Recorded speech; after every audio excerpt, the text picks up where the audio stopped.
I'm a full-time stay-at-home mother. Prior to this, I had a career as a collections manager for art museums. My job was literally to make sure that as many objects as possible existed for as long as possible in their physical or digital space. I love museums, and they bring a lot of value to my life, and I hope they will bring value to my children's lives and my grandchildren's lives. But the line between Grandma's house, which is stuffed to the rafters with treasures for her grandchildren, and warehouses of museum collections is starting to feel blurry to me. I have no idea if or when I will go back to work outside the home or if I will return to my previous career, but I'm wondering what your thoughts are on museums and natural or cultural history collections. Yeah, the thing that she said, Ryan, was one cannot know what will add value to future generations. I think that's simply not true. You can know certain things aren't going to add any value at all. And the treasures at Grandma's house quite often are a burden on the future generation. Yeah. One can know what will burden the future generations. Not with everything, but we can discern pretty quickly the junk from the essentials. Yeah. And then that middle ground. What is non-essential? What are the things that add value? We can figure out some of those things are actually junk. We're kidding ourselves when we think all of these things. Now, Tracy used to be a collections manager at a museum. So for all intents and purposes, she was a curator. So I was walking around last night just thinking about curation versus collecting. And I think museums are actually the places that do it really well. So what makes a museum beautiful is the same thing that I had a piece of sourdough bread recently. Mm-hmm. And the thing that makes that a piece of sourdough bread delicious. How'd that make you feel? Sorry. Continue with what you were saying. I've got a health update later on. Okay. All right, cool. Today, so we'll do that during Right Here, Right Now segment. But a piece of sourdough bread, a really good piece of sourdough bread, it's very light and airy, right? The thing that makes it delicious is that sort of negative space, the airy parts. When you go to a museum, it's wide open and beautiful. Our architects call it the negative space. If you have a set of columns, the columns are tall and gorgeous because of the space in between them. The space in between, the emptiness, are the parts that are just as important as what is there physically. I was listening to a podcast with Rob Bell recently. He was talking about the nothing is something with that negative space. That is actually part of the curation, knowing what should be there, but then also what shouldn't be there. You and I have gone to a lot of museums when we're out on tour, right? Yeah. And the ones that stand out the most tend to be sparse because that which is meaningful is highlighted by the vast emptiness around it. It's one of the reasons that I find tiny homes less appealing to me personally. I applaud people who really like tiny homes and get a lot of value from them. But for me, part of the reason I don't own a lot of things, but I like having the negative space in my 900 square foot home, as opposed to having all of those things in 200, 300 square feet crammed together. I like the beauty, the aesthetics. And when I think about the museums that have stood out most to me, whether it's in Des Moines or you go to the LACMA or wherever. Or the Getty, yeah. It's the museum buildings themselves are what make those museums awesome for me. They have great collections as well. Yes. But you're absolutely right. Like every single bit of detail in the Getty and the one in Des Moines specifically, every single architectural detail is considering the negative space. It's considering how the curation of art is being presented. How the collection of art is being presented. Yeah, with the building. And so I love what you just said about they have great collections, but if it was just the collection, imagine going to a storage unit on the edge of town in Franklin, Ohio. Yeah. And all of a sudden, in there you have the Mona Lisa, you have a Picasso painting, like just stacked amongst boxes of other junk, right? Yeah. Figurines and statues, and you have junk in there with this collection of beautiful art. Would that art evoke the same feelings and emotions. No, you'd be like, that's beautiful, but why aren't we treating it appropriately? That's what curators do. And so I wrote down this thing last night. Good curators create space. Collectors just fill space. You could put that as a Minimal Maxim podcast, Sean. It's good, man. Yeah, no, I totally agree. I was listening to a podcast this past week. Jon Caramanica, he's the music critic for the New York Times, and he has a weekly podcast called The Popcast. And this week they were talking about merchandise and how some merchandise has actually been art over the years. Like bands have incorporated not just like, well, we're going to sell as many T-shirts as possible, but we're going to find a way to make this part of the experience. How can we create sort of folk art and physical goods? And he actually has the best use. I certainly wouldn't call Jon Caramanica a minimalist, but he has the best use I've ever heard of as a storage locker. He has a storage locker he collects merchandise. Now, he doesn't do a good job curating the merchandise. In fact, that's one of the jokes he was making with the guy. There's a store I think in Soho, where they take these old vintage pieces of merchandise and they treat it like art, and they sell these T-shirts and old vinyls and these goods from decades past. Music. There's a store that curates those really well. Now, Jon Caramanica has a collection just sitting in a storage locker. And my argument would be, and this is applicable to Tracy, is you're going to get far more value from the collection if you're able to curate it appropriately. And that's why museums stand out to us so much, because they don't just take all the art they have access to and cram it into a room. That doesn't feel like art. That doesn't feel like intentional use of the space. When you go somewhere like LACMA, it feels like they're using that space intentionally. It creates a set of emotions. They use the space to make you feel something about the art. The space itself, including the negative space, is part of the art. Absolutely.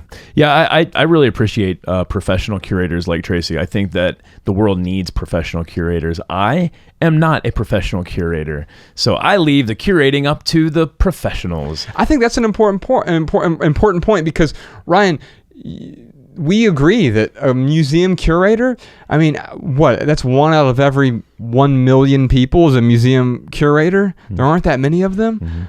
Let the professional curators handle the curation of large collections and the Library of Congress and all those other things. If I was doing it, I would just hold on to everything. Right. And there would be no curation. It would be just a hoard. And then all we need to do is curate our own spaces. Absolutely. And I mean, just to Tracy's point, like, she is a professional curator. Was. Yeah, she's been on it for about a year. But what I'll say is that there is a difference, though, between, there is a difference between one person or an organization curating a collection of things. They have a collection that they're curating, and then you've got a person who is a hoarder. And there is a very big difference between the two. Right. As far as what adds value to the future generations, I was thinking about this. Like, I'm trying to think of an example of something maybe 100 years ago that we wish we would have held on to, that we didn't hold on to. There's not anything. I'm sure there's an exception. Well, what's your theme song? I'm sure there's an answer, but like, all in all, man, you're right. Like, there isn't a way to sit here and guess what is going to add value to the future generations, but if we go at it with that attitude, then I mean, it's just a slippery slope, man. Like, absolutely, because everything, we can find an excuse for everything to add value. You could optimize There's for always everything. an excuse. Yeah. What was the art museum? Was that in Tasmania, where there was like literally poop? Oh, dude, yeah. I mean, it was so genius. This dude made there are different stages to digestion. So what he did is he took baby poop. And took flora from baby poop. He basically made this machine that had the different stages of digestion. So he put food into the first, which would represent like the stomach with the acid, and then he put the flora in there, and then it goes through these different stages of the digestion tract, and then it eventually makes poop. And yeah, dude, I love how that artist just basically, I think what he did is in his head, he was like, I'm going to literally make shit. Yes. And I'm going to make it art. Well, there's a David Foster Wallace short story called The Suffering Channel, and it takes, part of the story involves an artist who basically turns his own feces into art. and it's a beautiful metaphor for, and especially because it takes place in August of 2001, like right, and the magazine that's covering him happens to be in the Twin Towers, and it was this perfect metaphor of like, we're spending wasting our time talking about shit, literally. Yeah. And when you know what's about to happen to these people who are in the Twin Towers, like all these people are going to die. Life is ephemeral, and we're so worried about shit. Yeah. And that is exactly what is going on with most of the stuff that we're dealing with. We're holding it for future generations. We had Ryan Delk on the podcast, and he was talking about how you can optimize for almost anything. You know, you can say, well, I better hold on to everything, so I have this optimal amount of stuff. No, you can scrutinize, and it's important to scrutinize. And you know what? You might not be might not be right all the time. But back to our theme song from Peter Doran. I bet you'll be just fine without it. Yeah. And I think that's the thing to keep in mind. A few other things that I wrote down. Well, I was going to say before you go on to the next thought, the one thing that I will say that frustrates me so bad is the libraries that have been destroyed throughout history. So like Alexander the Great destroyed Cleopatra's library with all the information on how pyramids were built and just collections of books. So there is certain bits of information that we do need to hold on to. Now we can store those digitally. We don't have to have physical books. Right. But there is definitely information that we need to pass down. Like the Aztecs, they built like Chichen Itza. They don't understand how they were able to precisely measure when it comes to acoustics, to make the acoustics the way that they were. I mean, there's a certain point where I forget what the game is called, but there's a field that they play this game on, and it's about 200 yards long. And literally, I could stand at one end, you stand at the other, and then I could just talk like this. Yeah. And like you would be able to hear me whispering. Right. And all that information is lost because of basically, you know, Christians coming through and this stuff's pagan, we're getting rid of it. Right. So you know, just to the point of like, there are things that we do want to pass down from generation to generation. Right. To me, I think knowledge, like that is something that might be missed. That I can't think of anything else, but knowledge is definitely something that we want to keep intact for sure. And that knowledge is not necessarily a result of the physical artifacts. Back then, that was the only way we had to capture the information. Right. Now we have ways of capturing information, whether it is physical or digital, that we can pass on, and we can make redundancies. So, I mean, even when we do this podcast, you know, Sean has certain redundancies set up, or with our website, we have redundancies set up. So if it gets deleted, you know, we make sure there's some sort of redundancy. With my photos that I scanned with the scanning party, it's in the cloud, but I also have on a hard drive. I don't have a physical copy of them anymore, but I have several redundancies, so I can pass that information, those zeros and ones, on in the future if I want to. I think it's important to digitize whenever we can. We can take photos of things that we want to preserve, those triggers for memories. Yeah. If we want to preserve those photos, taking a photo is a great way to do it, but you don't need to hold on to the large artifact in order to do that. But here's the thing. When you curate all of those things, when it's grandma's home full of all this excess, if you kept just the things that we found to be most meaningful, and we'll talk about how things themselves don't have intrinsic meaning, but if we get more value from having fewer things than if we water them down with a hoarder's existence. Yeah. And so we need to trust the curators who are professional curators to curate the museums or the libraries, but then we need to trust ourselves to curate our own spaces and our own homes and our own things. And I wrote this down here. I wrote down that the curators are important. Otherwise, anyone could put art in a museum. Imagine if you could just go to LACMA and say, you know what, I drew this painting. I'm just going to put it up on the wall here. Banksy totally did that. I forget what museum, but... yeah, and there are people who have done it. But you know when you go to like a Panera Bread or something, I've got the community cork board, and there's just junk everywhere, all over the cork board. Yeah. Almost like indiscernible. Like you look at it, you don't even you want to turn away from it because it's so distracting and so overwhelming. And that's because it has not been professionally curated. Anyone can put some sort of notice up there, check out my band or check out this movie or whatever it is. And there are other places like the local Whole Foods where you have to like hand them the poster, they have to approve it, and then they put it up. And as I'm waiting in line at the bathroom at Whole Foods, I always check that out because there's like a few things there, and I'm like, oh, I didn't realize that movie was coming out or whatever. And it's because those are things that they've approved. They've curated it. But if it was just the cork board where anyone could post something to it, then all of a sudden it's like, oh, this isn't curated.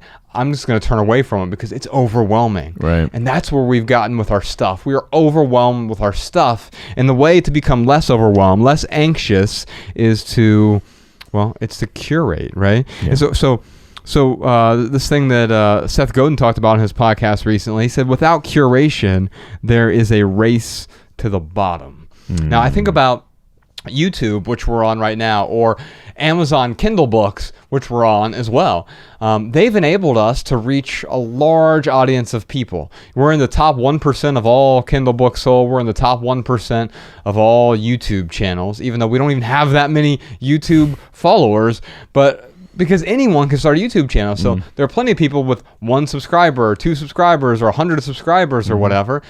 And so the barrier of entry is functionally zero, right? It's next to zero, I should say. There's a small barrier of entry. You have to figure out how to use a computer and stuff. But pretty much anyone can start their own YouTube account. Right. You don't need permission from like ABC or NBC. Those used to be like, in order to have a TV show, to have a show, you needed one of the 3 networks. Right. And then there was a 4th network that came along, and oh my goodness, now we have 33% more content. Yeah. And now it's unlimited content. Right. It's and it would be impossible to consume all the content that's out there in a lifetime. In a single lifetime. Yeah. Absolutely. And in fact, I think there's a lifetime of videos posted every hour on YouTube. I mean, it's unbelievable. Yeah, so there's so much out there. And so there is a race to the bottom, meaning there's a lot of junk out there. There's a lot of, what's some junk that's on YouTube, Jordan? FouseyTube? Cat video, in my opinion. Every cat video. But here's the thing. So cat videos or FouseyTube. I mean, Fousey has over 10 million followers on YouTube. So it obviously adds value to some people. Right. But it's not. So we have different types of curation on YouTube. It's just not the traditional curation. So Amazon, when our audience goes and buys our books, it starts to recommend them. If you like this book, you also like this book. Right. And people are able to rate them a certain way. Same with YouTube, more comments or more shares. There's an algorithm that YouTube will use. So if you comment on this video or if you share it with other people, then YouTube, or if you thumbs up it, then YouTube will say, or if you subscribe to the channel even, right? YouTube will say, well, we'll put that into the algorithm so more people will have exposure to this, right? And so there is even a type of curation there. Even though there's functionally unlimited videos, you're not going to have access to most of them. You're not going to find them unless you're searching for it specifically, right?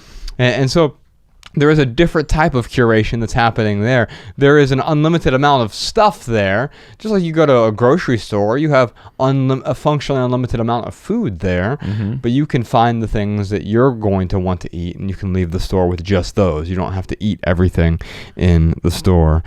And so I guess the thing I would say to Tracy, to sum this all up, is understand what you want and let go of the rest. And what I mean by one is like what's going to add value to your life?